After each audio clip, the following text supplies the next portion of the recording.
All right, today we're pulling back the curtain on something you use constantly but probably never think about. We are talking about APIs, the hidden language of the web. Seriously, think about your day so far. Did you check the weather, book a ride, see a map embedded in a website? Every single one of those actions was powered by an API, working silently, invisibly, in the background. They are the true workhorses of our digital lives. So, what is this hidden force? Well, it's the API. But what does that even mean? How do these things make everything from your social media feed to your pizza delivery app just work? Let's dive in. To really get our heads around APIs, we're going to lean on a classic but really powerful analogy. I want you to think of an API as your own personal digital waiter. Okay, so the textbook definition is application programming interface, a set of rules that let different software programs talk to each other. But that's a bit dry, right? What it really is a contract. It's not the app itself, but the behind-the-scenes messenger that handles all the requests and deliveries of data. Here's how the waiter analogy plays out. You're the customer in the restaurant. The app on your phone is the menu. You make your choice, and the waiter, that's the API, takes your order. The waiter then goes to the kitchen, the server where all the data lives, and tells the chef what you want. A few moments later, the waiter comes back with your food, the data you requested. It's clean, it's simple, and you never had to go into the kitchen yourself. Now, APIs aren't some newfangled invention, but their role in our lives has absolutely exploded. It really kicked off in the early 2000s with e-commerce sites like eBay and Amazon. Then social media got in on the action with Facebook and Twitter opening up their platforms. After that, it was just one wave after another. The cloud, the iPhone, and the mobile app revolution, and then the Internet of Things, think Fitbit and Nest. With every step, APIs wired our world a little bit tighter. So, let's say you're going to build an API. Fantastic.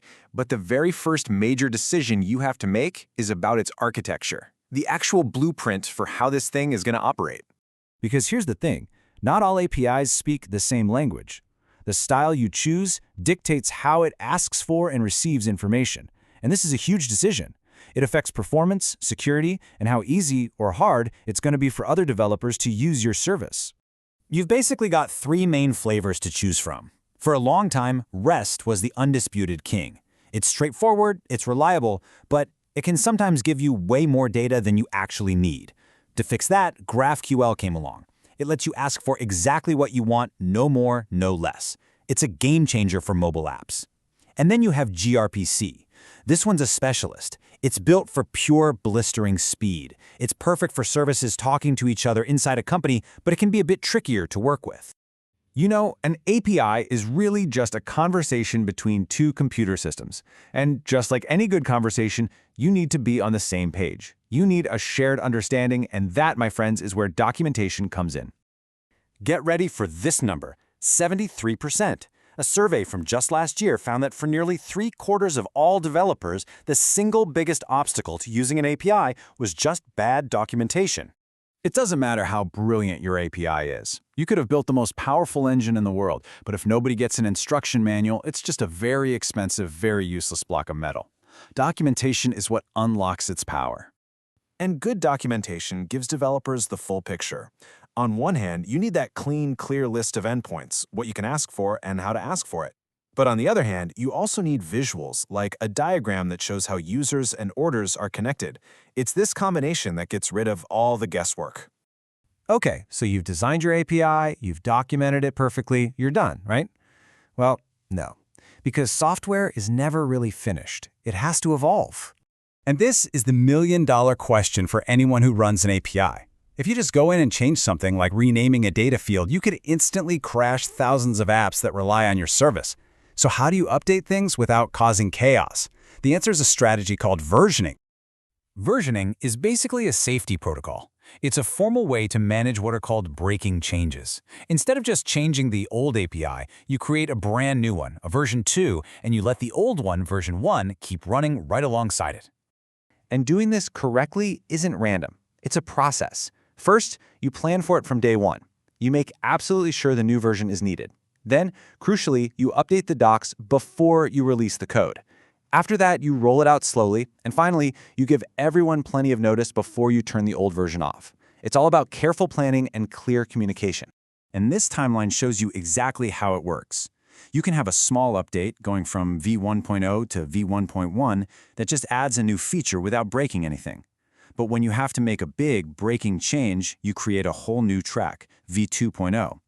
This is what lets all those older apps keep using v1 without a problem, while new developers can jump onto the latest and greatest. It's a really elegant solution to a tricky problem. Okay, for our final section, let's zoom all the way out. Because APIs aren't just technical tools anymore. They've become massive business assets, and that has led to some very, very high-stakes battles over who owns them. And this brings us to a huge legal showdown, a fight between two of the biggest names in tech that went all the way to the US Supreme Court, and its outcome would help shape the future of software for everyone. The case was Google versus Oracle. Here's the situation. To build the Android operating system, Google copied the structure of Oracle's Java API. Why? So that millions of Java developers could easily start writing apps for Android. Well, Oracle sued them, arguing that an API is a creative work and that Google had violated their copyright. But here's where it gets really interesting. The Supreme Court decided to sidestep the giant, thorny question of whether you can even copyright an API in the first place. Instead, they focused on something more specific. Even if you could copyright it, was Google's copying considered fair use? And the court's answer was a resounding yes. They ruled that Google's use was fair because they didn't just resell the API, they transformed it to create something entirely new, the Android platform. And that new platform wasn't a direct substitute for Oracle's existing products. It was a monumental win for innovation, basically saying it's okay to build on top of existing technologies to create the next big thing. Which leaves us with a pretty profound question. If APIs are the connections that wire our entire digital world together, who gets to own those connections? The Google versus Oracle case gave us one answer, but you can bet that as technology keeps changing, this is a debate we'll be having for a very long time. Thanks for joining this explainer.